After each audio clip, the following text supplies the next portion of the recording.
نائب وزیر اعظم اسحاق ڈار کا بنگلہ دیشی ہائی کمیشن کا دورہ، بنگلہ دیش کی سابق وزیر اعظم خالدہ ضیاء کے انتقال پر تعزیت کی۔ کہا خالدہ ضیاء نے بیماری کے باوجود ملاقات کے لیے بلایا اور انتہائی خلوص کا مظاہرہ کیا۔ بنگلہ دیش کے ساتھ ہمارا مذہبی اور بھائی چارے کا رشتہ ہے۔ حکومت کی پوری کوشش ہے بنگلہ دیش کے ساتھ اپنے مراسم کو مزید مضبوط کریں۔ بنگلہ دیش کی قائم مقام ہائی کمشنر کا نائب وزیر اعظم سے اظہار تشکر۔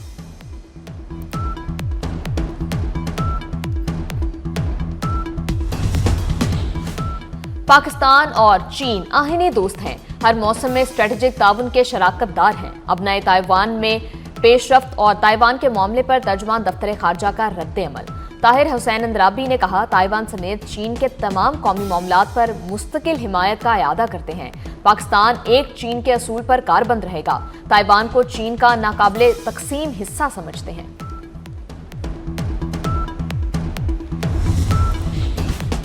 پاکستان اور مسلم ممالک کے وزراء خارجہ کا غزہ میں بگڑتی انسانی صورتحال پر اظہار تشویش۔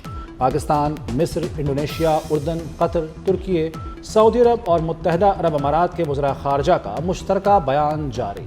ترجمان دفتر خارجہ کے مطابق مسلم ممالک نے کہا کہ غزہ میں زندگی بچانے والی بنیادی اشیاء کی شدید قلت ہے۔ غزہ میں 19 لاکھ افراد غیر مناسب پناہ گاہوں میں رہ رہے ہیں۔ موسمی شدت سے بحران مزید سنگین ہو گیا۔ آزاد کشمیر اب کسی ایڈونچر کا متحمل نہیں ہو سکتا، افراتفری اور انسانی جانوں کے ضیاع کی اجازت نہیں دیں گے۔ وزیراعظم آزاد کشمیر فیصل راٹھور کی مظفر آباد میں پریس کانفرنس۔ کہا حکومت نے عوامی معاہدے کے 38 نکات پر 98% عمل درآمد کیا۔ پچھلی حکومت میں عوام اور حکومت کے درمیان فاصلہ بڑھا، قلیل عرصے میں عوام کا اعتماد بحال کیا۔ چیئرمین پیپلز پارٹی بلاول بھٹو سے وزیر اعلیٰ سندھ مراد علی شاہ کی ملاقات، صوبے کی انتظامی و سیاسی صورتحال پر بات چیت۔ بلاول بھٹو سے سندھ کے نئے آئی جی جاوید عالم اوڈھو بھی ملے، صوبے میں قیام امن سے متعلق لاہ عمل پر بریفنگ دی۔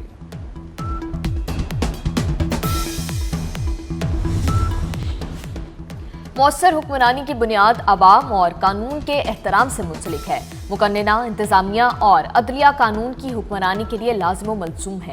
سرکاری افسران دیانت اور انصاف کا شعار بنائیں۔ چیف جسٹس پاکستان جسٹس یحییٰ افریدی کی سول سروسز اکیڈمی کے افسروں سے گفتگو۔ سول سروسز اکیڈمی کے 136 افسروں پر مشتمل وفد نے چیف جسٹس سے ملاقات کی۔ سپریم کورٹ اعلامیے کے مطابق وفد کو سپریم کورٹ میں جاری اصلاحات پر بریفنگ بھی دی گئی۔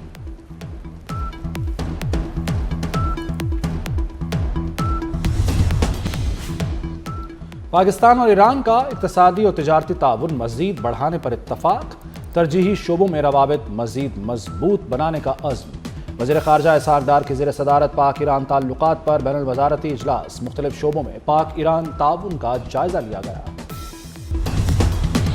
مری، آزاد کشمیر اور ضلع خیبر میں برف باری کا سلسلہ تھم گیا۔ مال روڈ، کشمیر پوائنٹ اور بھوربن میں سیاحوں کا رش۔ وادی تیرا کے پہاڑوں سے 7 انچ تک برف باری ہوئی۔ ایبٹ آباد کے سیاحتی مقام شوگرام میں بڑی سڑکوں سے برف ہٹا دی گئی۔ راولہ کوٹ میں بھی برف باری کے بعد سردی کی شدت میں اضافہ، ملک کے بیشتر علاقے سرد ہواؤں کی لپیٹ میں ہیں۔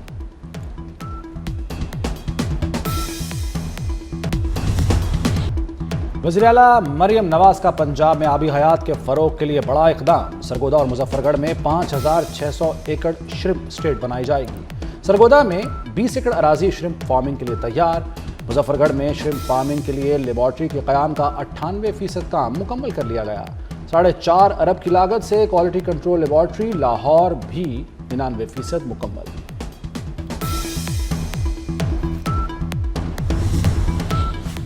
کراچی میں 24 گھنٹوں کے دوران ہیوی ٹریفک نے خاتون سمیت 3 افراد کو موت کی وادی میں بھیج دیا۔ لانڈھی میں اسپتال چورنگی کے قریب ٹریلر نے موٹر سائیکل سوار خاتون کو رونڈ ڈالا۔ اختر کالونی میں ٹریلر نے راہگیر کو کچل دیا۔ اورنگی ٹاؤن میں گاڑی کی ٹکر سے ایک شخص جاں بحق۔ لاڑکانہ میں پولیس اہلکار کے ہاتھوں 8 بچوں کے باپ کے سرعام قتل کا دل خراش واقعہ۔ آئی جی سندھ نے واقعے کا نوٹس لے لیا۔ ڈی آئی جی لاڑکانہ ناصر آفتاب پٹھان کو انکوائری افسر مقرر کر دیا۔ گرفتار پولیس اہلکار محمد جتوئی کے خلاف مقدمہ تاحال درج نہ کیا جا سکا۔ پاکستان نژاد آسٹریلوی ٹیسٹ کرکٹر عثمان خواجہ کا انٹرنیشنل کرکٹ سے ریٹائرمنٹ کا اعلان۔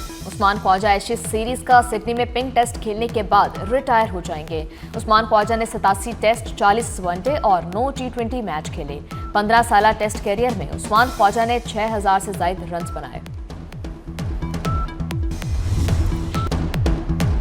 Olympic gold medallist Arshad Nadeem کو سالگرہ مبارک۔ ارشد ندیم کی 92.97 میٹر کی تھرو 118 سالہ اولمپک گیمز میں پھینکی جانے والی طویل ترین تھرو ہے۔